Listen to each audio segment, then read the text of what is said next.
पिछले एग्जाम में पूछे गए प्रश्नों के इस सीरीज में आप लोगों का स्वागत है। जल्दी से सेशन को शेयर कर दीजिए और वीडियो को लाइक करना नहीं भूलिए।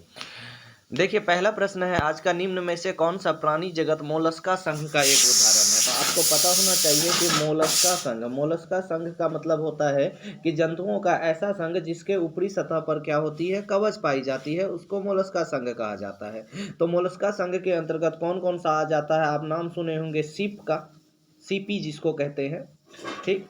उसके बाद घोंघा का, तो सीपी, घोंघा, ये सभी मोलस्का संघ के हैं। ऑक्टोपस, ये सभी जंतु क्या है, आपके मोलस्का संघ के जंतु हैं। तो सीपी, घोंघा और ऑक्टोपस, इसके ऊपर में कवच जैसा एक कैल्शियम कार्बोनेट का रहता है बना हुआ, उसको इसीलिए इसको मोलस्का संघ कहा जाता है। अब देखिए, इसका सही उत्तर क्या हो जाएगा, ऑक्टोपस हो जाएगा। इसमें से एक आपका है डॉल्फिन। डॉल्फिन मेमेलिया ग्रुप में रखा गया है। आपको जानकर आश्चर्य होगा कि मनुष्य भी मेमेलिया ग्रुप में ही आता है और डॉल्फिन भी मेमेलिया ग्रुप में है। तो मोलस्का संघ का सही answer option number D, octopus हो जाएगा। 77 नंबर प्रश्न है कि निम्न में से किस बंदरगाह को डायमंड हार्बर के नाम से जाना जाता है, मतलब हीरा का बंदरगाह।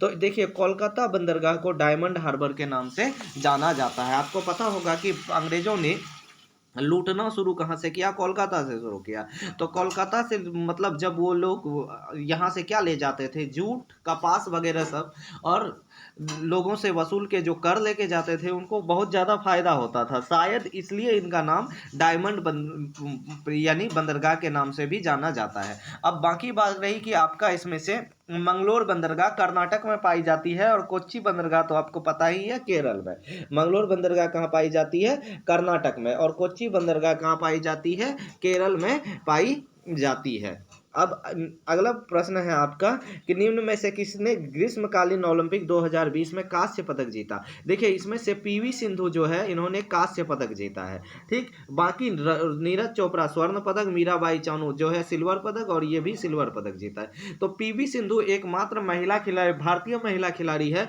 जिन्होंने लगातार 2 ओलंपिक में किसी ना किसी पदक को जीता। 2000, इससे पहले 2016 में जो ओलंपिक हुआ था, तो पीवी सिंधु ने उसमें सिल्वर पदक जीता था। और आपको पता होगा कि ये भारत की अच्छी बैडमिंटन खिलाड़ी है। तो पीवी सिंधु जो है क्या जीता है, ओलंपिक में कांस्य पदक जीतने वाली खिलाड़ी बन गई।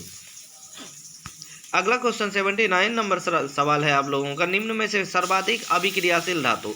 तो आपको पता होना चाहिए कि इसमें से जो सोडियम है वो सबसे क्रियाशील धातु है, कि इसमें सब क्रियाशीलता श्रेणी में ये सबसे ऊपर में पाई जाती है। उसके बाद अगला सवाल है, भारतीय संविधान के नीति निर्देशक सिद्धांतों में से किसके तहत अनुच्छेद ग्राम पंचायतों का गठन किया गया, किस अनुच्छेद के तहत।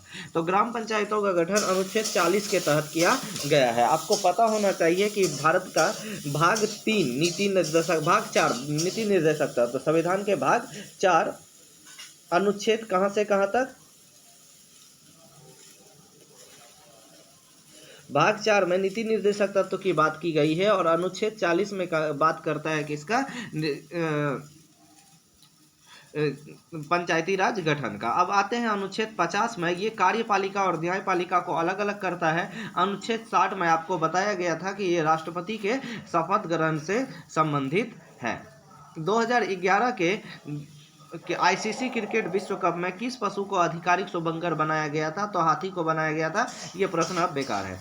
अब है कि राष्ट्रीय भारतीय शास्त्रीय नृत्य संस्थान की ओर से अभिनंदन सरोज राष्ट्रीय पुरस्कार किसे दिया गया। ये क्वेश्चन 82 नंबर, अभिनंदन सरोज राष्ट्रीय पुरस्कार जो दिया गया, इसको दिया गया अपर्णा सतीशन को। किसको दिया गया, अपर्णा सतीशन को भारतीय शास्त्रीय नृत्य संस्थान की ओर से अभिनंदन सरोज पुरस्कार दिया गया। ये अपर्णा सतीशन जो है कुचिपुड़ी और भरतनाट्यम के नृत्यांगना और कोरियोग्राफर है। कौन सा, कुचिपुड़ी और भरतनाट्यम का। अब दिल्ली नगर निगम विधेयक 2002 लोकसभा में क्या बोल रहा है कि दिल्ली नगर निगम संशोधन विधेयक 2002 लोकसभा में किसके द्वारा रखा गया था, तो गृह मंत्रालय द्वारा रखा गया था। अगला क्वेश्चन है कि निम्न में से कौन औरंगजेब के अधीन मुगल वास्तुकला का उदाहरण है। देखिए, औरंगजेब के शासनकाल में, मुगल काल में कला का बहुत ज्यादा पतन हुआ, लेकिन कुछ वास्तुकला जरूर, कला के नाम पे जो साहित्य कला, संगीत कला था, इनका इन्होंने विनाश कर दिया, क्योंकि यह पूर्णतः जो है मुस्लिम नियम के आधारित शासन करते थे, तो उसके अंदर जो भी उनको अच्छा नहीं लगा उसको हटा दिया गया था। तो लेकिन कुछ कुछ वास्तुकला का विकास हुआ, जिसमें से आगरा का मोती, दिल्ली का ही है मोती मस्जिद का निर्माण औरंगजेब ने करवाया था। तो चलिए हम लोग अगले प्रश्न की ओर चलते हैं। आर्थिक प्रबुद्ध मंडल, जिसको हम लोग थिंक टैंक कहते हैं, थिंक टैंक किसको कहा जाता है? नीति आयोग का कहा जाता है। भारतीय अर्थव्यवस्था निगरानी के आंकड़ों के अनुसार किस राज्य की बेरोजगारी दर अधिक देखी गई है? तो हरियाणा की जो बेरोजगारी दर है सबसे अधिक देखी गई है। अगला प्रश्न है आप लोगों का, भारतीय निशानेबाज स्वर्ण पदक विजेता अभिनव बिंद्रा, भारतीय निशानेबाज स्वर्ण पदक विजेता अभिनव बिंद्रा का आत्मकथा पुस्तक को क्या कहा जाता है? देखो ये अ शॉट एट हिस्ट्री नामक पुस्तक जो है अभिनव बिंद्रा ने लिखा है। अब बाकी रही फायरिंग पॉइंट, इन्होंने माइक हाइडन ने लिखा है। माइक हाइडन नामक एक व्यक्ति है, इन्होंने फायरिंग पॉइंट नामक पुस्तक लिखा है। और जबकि अभिनव बिंद्रा की पुस्तक का नाम क्या है? A shot at history. उसके बाद है 1527 ईस्वी। आपको पता होगा 1527 खानवा का युद्ध बाबर और राणा सांगा के बीच हुई।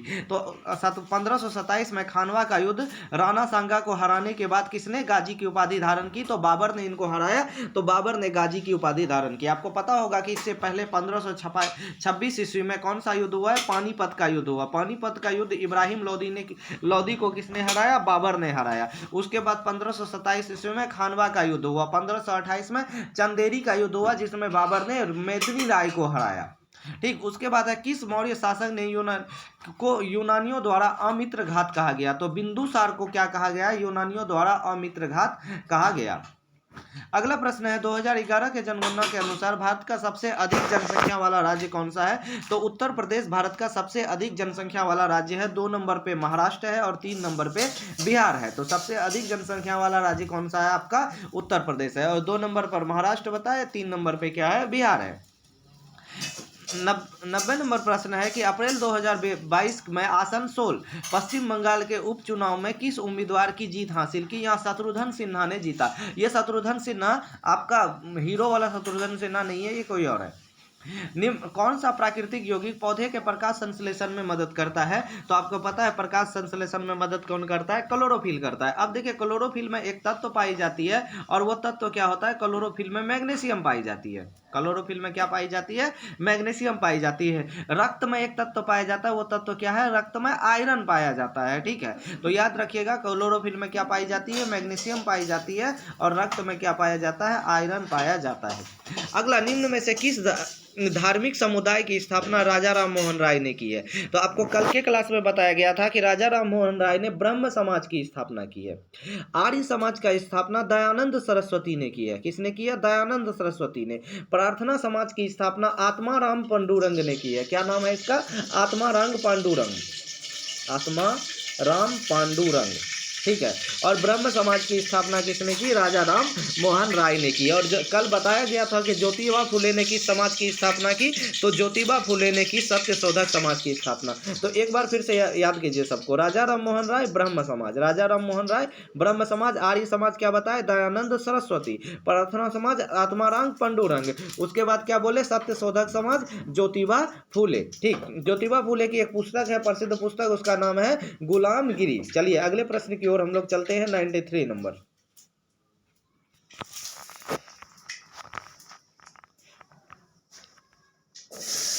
93 नंबर प्रश्न है कि निशागंधी उत्सव, कौन सा उत्सव?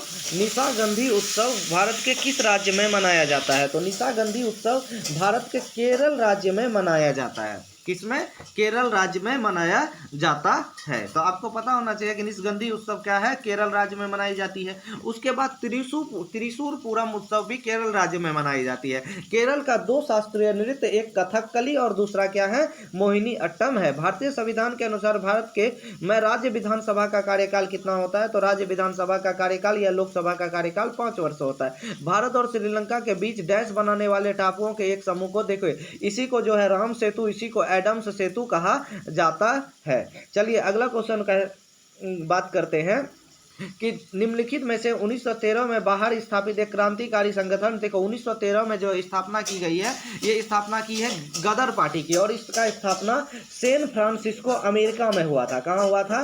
सैन फ्रांसिस्को अमेरिका में इनका स्थापना हुआ था गदर पार्टी का। और इस गदर पार्टी का स्थापना किसने किया था? तो गदर पार्टी का स्थापना लाला हरदयाल ने किया था। किसने किया था? लाला हरदयाल नामक एक व्यक्ति ने गदर पार्टी की स्थापना की थी। साइमन कमीशन 1927 ईस्वी, भारतीय राष्ट्रीय कांग्रेस 1885 ईस्वी। तो याद रखिएगा, भारतीय राष्ट्रीय कांग्रेस कितना 1885 ईस्वी में मुंबई में इनका स्थापना हुआ है। उसके बाद जो है साइमन कमीशन 1927 ईस्वी में इनकी स्थापना हुई, 1928 में भारत आया है। ठीक। अब भारतीय जनता पार्टी की स्थापना तो आपको पता होना चाहिए, आज़ादी के बाद का बात है। तो 1913 में जो एक क्रांतिकारी दल की स्थापना हुई वो है गदर पार्टी, और इसका स्थापना सैन फ्रांसिस्को अमेरिका में लाला हरदयाल ने किया था। अगला क्वेश्चन आप लोगों का है कि निम्न में से किसे 1956 में भारत सरकार द्वारा निजी क्षेत्र की सभी मौजूदा जीवन बीमा कंपनियों को एकीकरण करके किया गया? देखिए, सभी जीवन बीमा कंपनी को मिलाकर क्या बनाया गया था? LIC, भारतीय जीवन बीमा निगम, जिसकी स्थापना कब की गई? 1956 में। तो 1956 में स्थापना की गई LIC, life insurance corporation of India, जीवन के साथ भी जीवन के बाद भी। इसका लोगो। अब है प्रसिद्ध गीत ए मेरे वतन के लोगों मूल रूप से किसके द्वारा गाया गया? तो ए मेरे वतन के लोगों, आप लोगों को ये आवाज़ पहचान में आती होगी, लता मंगेशकर। स्वर कोकिला कहा जाता है। क्या कहा जाता है? लता मंगेशकर को स्वर कोकिला कहा जाता है। और भारत कोकिला किसको कहा जाता है? तो भारत कोकिला सरोजिनी नायडू को कहा जाता है। अगला क्वेश्चन है, मोना एक ऐसे महासागर के बारे में लिखती है जो उत्तरी अमेरिका को यूरोप से अलग करती है। आप देखिए, यूरोप महादेश की अगर बात करें तो ये यूरोप महादेश है, इसके नीचे ये अफ्रीका कॉन्टिनेंट है, यहाँ पर उत्तरी अमेरिका है, ठीक है, और उसके नीचे ऐसे जो है यहाँ पर दक्षिणी अमेरिका है। इसके बीच जो महादेश महासागर है वो कौन सा महासागर है? आकृति देख के पता चल गया होगा, ये एस आकार का महासागर आपका अटलांटिक महासागर है। तो मोना एक ऐसा महासागर के बारे में लिखती है जो उत्तरी अमेरिका को यूरोप से अलग करती है। तो आपको पता चल गया होगा वो कौन सा महासागर है? तो वो महासागर है आपका अटलांटिक महासागर। आज का अंतिम सवाल है कि पंथी नृत्य शैली का संबंध किस राज्य से है? तो पंथी नृत्य शैली का संबंध जो है भारत के छत्तीसगढ़ राज्य से है। क्या बोले कि पंथी नृत्य शैली भारत के छत्तीसगढ़ राज्य से है। और छत्तीसगढ़ राज्य में जो पंथी नृत्य शैली है, गुरु घासीदास के जो भी वहाँ एक संत हुए गुरु घासीदास, उसके चरित्र का गायन किया जाता है पंथी नृत्य शैली के अंतर्गत। चलिए हम लोग बढ़ते हैं आगे कल के क्लास के रिवीजन के लिए। कल के क्लास का रिवीजन करेंगे, उसके बाद कल का क्लास का हम लोग फटाफट रिवीजन कर लेते हैं। आप लोग जल्दी से वीडियो को लाइक और दोस्तों के साथ शेयर कर दीजिए। आप लोग शेयर नहीं करते, ये बहुत गलत बात है। वेटिंग फॉर अ वीजा निम्न में से किसकी आत्मकथा है? तो waiting for a visa BR Ambedkar की आत्मकथा। आपको बताया था BR अम्बेडकर का 2 और किताब, अनटचेबल्स और अनटचेबिलिटी, और उसके बाद कौन सा? अनटचेबिलिटी के साथ साथ आपको एक और किताब बताए थे, हु आर शूद्राज। अब है श्री ब्रह्मापुरी मंदिर भारत के किस राज्य में स्थित है? तो श्री ब्रह्मापुरी मंदिर जो है भारत के तमिलनाडु राज्य में स्थित है। कौन सा राज्य होगा इसका? तमिलनाडु राज्य में स्थित है। अब है माधवी मृदुल का संबंध किस नृत्य शैली से है? तो माधवी मृदुल का जो संबंध है वो भारत के ओडिसी नृत्य शैली से है। किस नृत्य शैली से? ओडिसी नृत्य शैली से संबंधित रखती है। अगला प्रश्न है कि सिंधु घाटी सभ्यता का निम्न में से किस स्थल पर द ग्रेट बाथ विशाल स्नानागार पाई गई है? मोहनजोदड़ो में। देखिए, एक विश्वविद्यालय का निशान भी मोहनजोदड़ो में ही पाया गया है। तो अगला सवाल है हम लोगों का, भारत में ग्रिड समता अवरोध तोड़ने वाली पहली सौर परियोजना निम्न में से कौन सी है? ग्रिड समता अवरोध तोड़ने वाली जो पहली सौर परियोजना है वो है भारत की रीवा अल्ट्रा मेगा सोलर परियोजना, रीवा अल्ट्रा। अब उसके भारत में बाल विवाह निषेध अधिनियम 1929 में शारदा एक्ट के नाम से आई हुई थी। अगला प्रश्न है, अविकसित और तकनीकी रूप से पिछड़े समाज में जनसंख्या वृद्धि कम क्यों होता है? क्योंकि मृत्यु दर और जन्म दर दोनों अधिक होता है। ऑप्शन नंबर बी सही। अब अगला क्वेश्चन है कि पृथ्वी की महासागरीय ऊपरी परत पर मुख्य रूप से क्या होती है? तो महासागरीय ऊपरी परत पे जो मुख्य रूप से पाई जाती है वो पाई जाती है सिलिका और मैग्नीशियम। निम्न में से किस राज्य में गोंचा महोत्सव मनाया जाता है? तो गोंचा महोत्सव आपका छत्तीसगढ़ में मनाई जाती है। कौन सा महोत्सव? छत्तीसगढ़ में मनाई जाती है गोंचा महोत्सव। और चींटी के डंक में कौन सी प्राकृतिक अम्ल पाया जाता है? तो चींटी के डंक पर मेथनोइक अम्ल पाई जाती है, जिसका नाम क्या है? फॉर्मिक अम्ल भी है। चलिए अगले सवाल की ओर जाते हैं।